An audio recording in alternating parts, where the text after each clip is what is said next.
yóò béèrè yóò sọ fọ́lọ́ pé Ọlọ́run mo ní ẹ̀tọ́ lọ́dọ̀ lágbájá níjọ́ gbé al-qiyamah kẹ̀dẹ̀rẹ́ iṣẹ́ olóore lóníkàlùkù àfi máa dín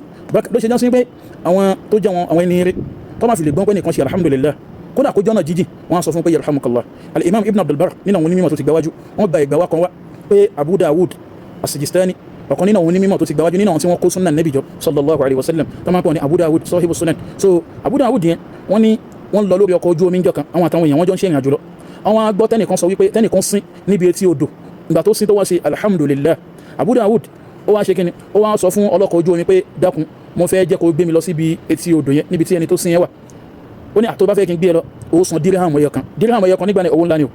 ó ní kò sí wàhálà gbé mi lọ síbẹ̀. nígbà tó gbé lọ síbẹ̀ abu dawud dẹ̀ sọ fún arákùnrin pé yarhamukallah. àwọn ọkùnrin yẹn dẹ̀ dá lóhùn pé yahdikumullahu wa yuslihu balakum yahdikallahu wa yuslihu balak. so torí pé tíyẹn bá fi lè sín tó wọ́n sọ pé alhamdulillah tó bá ti dá lóhùn padà pé yarhamukallah pé ìkẹ́ Ọlọ́run kó máa jẹ́ tiẹ̀ àánú Ọlọ́run kó máa jẹ́ tiẹ̀ òun náà gbọ́dọ̀ dá àdúrà padà fáwọn ènìyàn pé yahdikallahu wa yuslihu balak pé kọ́lọ́run bá alékẹ́ọ́lá kó máa bá mi tọ́ ẹ sọ́nà níbi gbogbo alámọ̀rí rẹ̀ yálà alámọ̀rí ayé ni àbí tàlkìyàmà kọ́lọ́run máa bá mi tọ́ ẹ sọ́nà bákan náà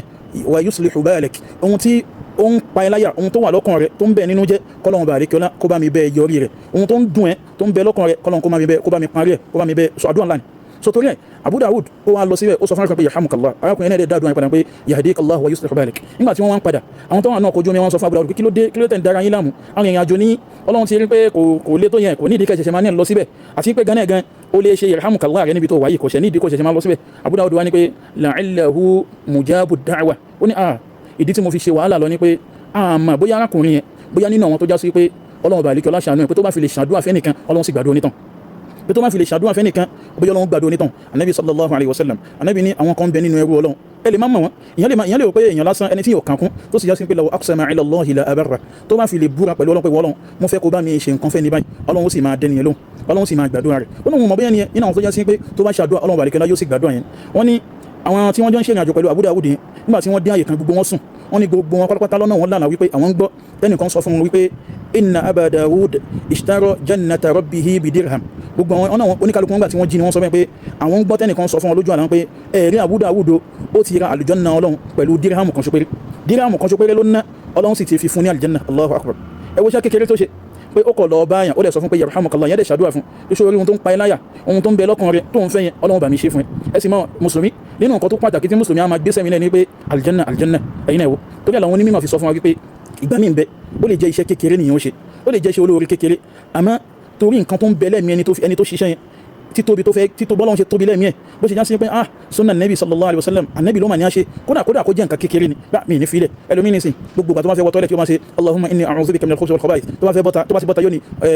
ghufranak tó bá fẹ́ jẹun yóò ṣe bismillah yóò fọwọ́ tún jẹun tó bá jẹun tán yóò ṣe alhamdulillah alladhi at'amana hadha at'am biqan li tó bá fẹ́ múra yóò rí pé òun múra ní ìlànà bá nabi ṣe ní amúra ẹlòmí kí ló ń bẹ lọ́kàn ẹ̀ ohun tó ń fi ṣe ni pé annabi ló mà ní a ṣe ṣá nabi ló ṣà ní a ṣe sallallahu alaihi wasallam tòun ti bẹ́ àwọn afáàní kódà kó jẹ́ ṣe olóore kékeré ni àmọ́ torí ohun tó ń bẹ lẹ́mìí rẹ̀ pé annabi ló mà pa wá láṣẹ rẹ̀ Ọlọ́run sì máa sán lẹ́sọ ńlá wọn náà pẹ̀jú rẹ̀ ní arábìnrin àbí arákùnrin tó já sí pé ó ń lọ tọ́ ní oníṣìnà ni oní àgbèrè ni iṣẹ́ àgbèrè lòun ṣe iṣẹ́ aṣẹ́wó àmọ́ wọ́n lọ ó wá rí ajá kan tí òun gbẹ́ngbẹ́ tó já sí pé ó ti ń ya wọ́n lẹ̀ òun gbẹ́ngbẹ́ gan torí bá eléyìí yóò padà kú tí ò bá rú mi mu ó sì mú bàtàn rẹ̀ ó sì fi bomi fún ó sì mú mi yẹn wọ́n ní Ọlọ́run sì dúpẹ́ fún pé ó ṣe eré eléyìí wọ́n ní Ọlọ́run Ànábì sallallahu alaihi wasallam ní Ọlọ́run bá lékè ọlá ní òun ti forí gbogbo ẹ̀ṣẹ̀ rẹ̀ jí ó sì ti dọ̀mọ̀ àlùjánnà. àwọn onímọ̀ wá ní kò sí hadisi kan tó ń tọ́ka lórí pé gbogbo ẹni tó bá ti ń fún ajá lómi mu Ọlọ́run máa gbogbo ẹ̀ṣẹ̀ rẹ̀ lọ́dún parí àmọ́ ẹni tó ṣe yẹn ohun tó ń bẹ̀lẹ̀ mi rẹ̀ pé àánú tó ní sọmọ èdè yẹn pé irú àbísí ẹ̀dá Ọlọ́run pé irú ẹni yìí tó bá jẹ́ mi náà ní irú eléyìí náà ṣe kó wá rúbá kí ni mi náà ní wọn ní irú position yìí ó sì wò yẹn ó lè ṣe tí ò sẹ́ni kankan bẹ́ẹ̀ ó lè ṣe Ọlọ́run bá lékè ọlá ló ṣe fi irú orin ńlá bẹ́ẹ̀ ló fi tán lọ pé gbogbo ẹ̀ṣẹ̀ rẹ̀ lòun foríjì torí àwa náà tá a bá fi lè rí sunnah nẹ́bì kan bóyá nínú tọ́ni ká máa wí ni àbí ìtọ́ni ká máa ṣe